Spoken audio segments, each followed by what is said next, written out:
سيضرب الموت بجناحيه السامين كل من يعكر صفو الملك. جملة كانت مكتوبة على باب المقبرة الفرعونية الشهيرة، ومع ذلك فتحوا باب المقبرة وعكروا صفو الملك. 22 واحد ماتوا في ظروف غامضة، ومن هنا بدأت الناس تتكلم عن لعنة الفراعنة. اتفضل سيادتك اشترك في القناة وفعل زر الجرس، وتعالوا نعرف مع بعض حكاية لعنة الفراعنة.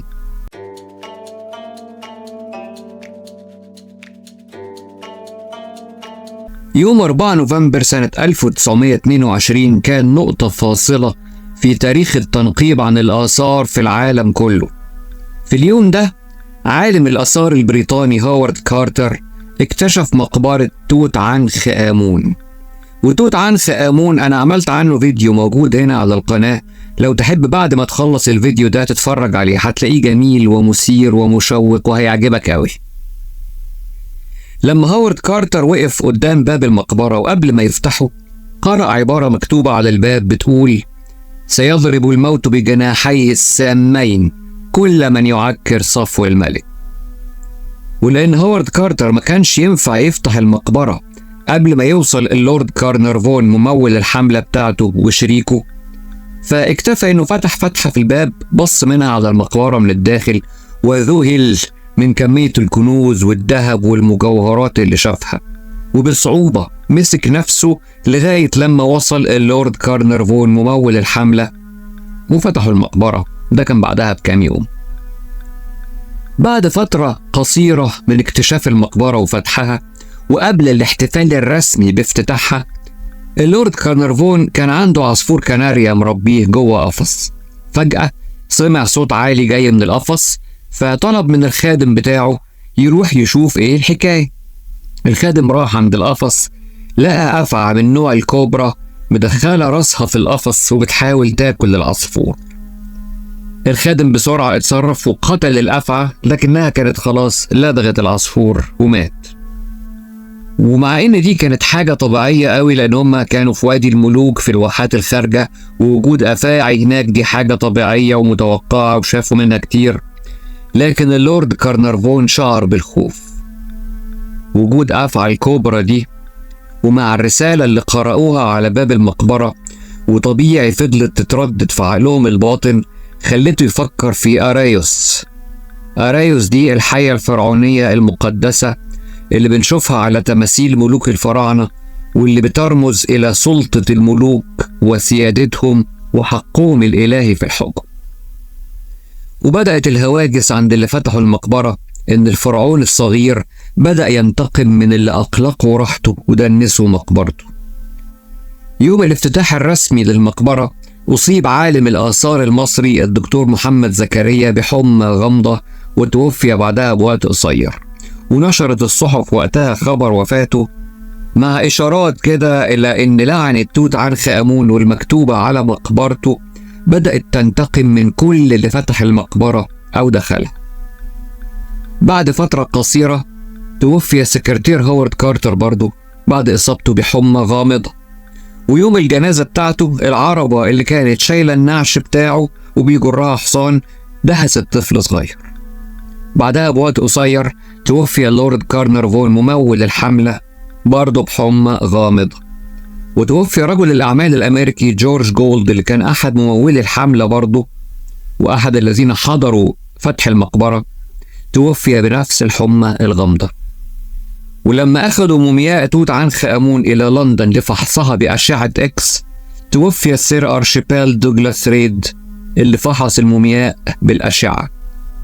وتوالت بعدها حالات الوفاة بين العمال اللي شاركوا في فتح المقبرة. 22 واحد توفوا خلال فترة قصيرة من اكتشاف المقبرة وفتحها. الفيديو عجبك؟ طيب اتفضل بقى دوس على اللايك، ولو لسه ضيف على القناة ومش مشترك فيها اتفضل اشترك، فعل زر الجرس عشان يوصلك كل جديد أول ما نزله. وتعال نكمل مع بعض. انتشر في الصحف العالمية زي صحيفة الديلي إكسبريس البريطانية الشهيرة موضوع لعنة الفراعنة، واخد شهرة كبيرة قوي لدرجة ان واحد زي سير آرثر كونان دويل مبتكر شخصية شيرلوك هولمز بنفسه كان احد المروجين ليها. ولغاية النهاردة لو بس عملت بحث في جوجل عن كلمة لعنة الفراعنة هتلاقي احداث كتير قوي حصلت والتفسير المطروح ليها هو تأثير لعنة الفراعنة. طيب هل لعنة الفراعنة دي حقيقة؟ الواقع ان في حقائق كتير بتنفي تماما وجود لعنة الفراعنة. اهم حقيقة فيهم ان هوارد كارتر شخصيا اللي اكتشف المقبرة واول واحد فتحها نجا من لعنة الفراعنة وعاش لغاية ما توفي بالشيخوخة في سن 64 سنة وكان بصحة جيدة عند وفاته. في حقيقة تانية يمكن ما وردتش على تفكيرنا لكن لو فكرنا فيها هنلاقيها منطقية قوي. ايه هي؟ معروف ان توت عنخ آمون ما كانش من الفراعنة الكبار المؤثرين اللي ليهم تاريخ وبصمات على الحضارة الفرعونية. هو اتوفى في سن صغيرة وما عملش اي حاجة تتسجل له، ما كانش ليه انجازات. والسبب الوحيد في شهرة مقبرته إنها أول مقبرة فرعونية تكتشف وهي سليمة تماما وكل كنوزها موجودة فيها، في حين إن أغلب المقابر الفرعونية الأخرى تعرضت للنهب من لصوص الآثار. طيب هل فرعون هامشي زي دهوت وملوش أي تاريخ عنده لعنة قوية كده وتأثيرها فعال كده، في حين إن فرعون عظيم زي رمسيس الثاني مثلا تم اكتشاف مقبرته وفتحها والناس بتزورها كل شوية ومفيش أي لعنة حصلت على اللي اكتشفوها ولا اللي زاروها ولا اللي بيزوروها لغاية دلوقتي؟ وكذلك الفرعون سيتي الأول والفرعون تحتمس الثالث والملكة حتشبسوت والملك سيخنرع وغيرهم كتير من الفراعنة العظام المؤثرين والفراعنة المجهولين غير المؤثرين. كل دول مقابرهم اكتشفت واتفتحت وبيزورها ناس وبقالها عشرات السنين ومفيش حاجة حصلت. على فكرة اللعنة المكتوبة على مقبرة توت عنخ آمون دي في مقابر تانية برضو كان مكتوبة على مدخلها عبارات شبه اللي كانت مكتوبة على مقبرة توت عنخ آمون. مثلا مقبرة خنتي كخيتي من الأسرة السادسة كان مكتوب عليها: من يدخلون مقبرتي هم نجساء وسوف تكون لهم نهاية. مثال تاني مقبرة منتو إمحات مكتوب عليها: أي شخص يدنس المقبرة سوف يموت بدون وريث. وفي عبارات كتير من النوع ده هو واضح ان الهدف منها هو التخويف وبس. وبعدين هنروح بعيد ليه؟ في نقطة مقنعة قوي قوي قوي قوي قوي للي عايز يقتنع. أعظم مقبرة في التاريخ مفتوحة والناس داخلة خارجة عليها كل يوم بالمئات، الهرم الأكبر، ومفيش أي حد من اللي بيزوروه عطس حتى. وادي الملوك ووادي الملكات مليانين مقابر والناس بتزورهم 24 ساعة في اليوم ومفيش حد اشتكى من حاجة. طيب ايه تفسير حالات الوفاة اللي حصلت لبعض الذين شاركوا في فتح مقبرة توت عنخ آمون؟ علماء الآثار وعلى رأسهم عالم الآثار المصري العالمي دكتور زاهي حواس بيقولوا إن في قاسم مشترك في الوفيات دي كلها هي الإصابة بالحمى. منطقي جدا، مقبرة زي مقبرة توت عنخ آمون بقالها أكتر من 3000 سنة مقفولة، منطقي يكون فيها بعض البكتيريا، سواء كانت البكتيريا دي جاية من الطبيعة أو ممكن يكون كهنة الفراعنة نفسهم هم اللي حاطينها في المقبرة لحمايتها من لصوص الآثار. مش عايزين ننسى إن الفراعنة كانوا متفوقين جدا في علم السموم والنباتات الطبية. كمان لما أخدوا عينة من الهواء اللي كان داخل تابوت توت عنخ آمون وحللوها لقيوا فيها نسب عالية قوي من الفورمالديهايد والأمونيا وكبريتيد الهيدروجين، وكلها مواد سامة كافية لقتل أي إنسان بسهولة.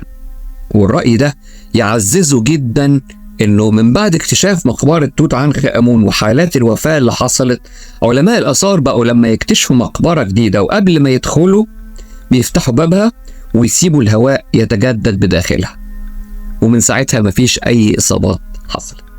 ومع ذلك ورغم التفسيرات المنطقية والتفسيرات العلمية يفضل في ناس كتير شايفين إن لعنة الفراعنة حقيقة، وإن الفراعنة كانوا متمكنين جدا من السحر لدرجة إنهم قدروا يسخروا سحرهم ده للانتقام من أي حد يدنس مقابر.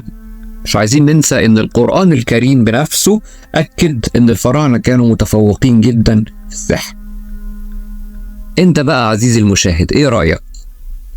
لعنة الفراعنة حقيقة ولا خيال؟ عايزك تكتب لي رأيك في التعليقات. مقتنع بوجود لعنة الفراعنة فعلا ولا مقتنع بالتفسيرات المنطقية والعلمية للوقائع اللي حصلت، وإن لعنة الفراعنة دي كانت مجرد فرقعة صحفية استغلت وقائع معينة حدثت؟ يهمني قوي أعرف رأيك في التعليقات ونتناقش مع بعض.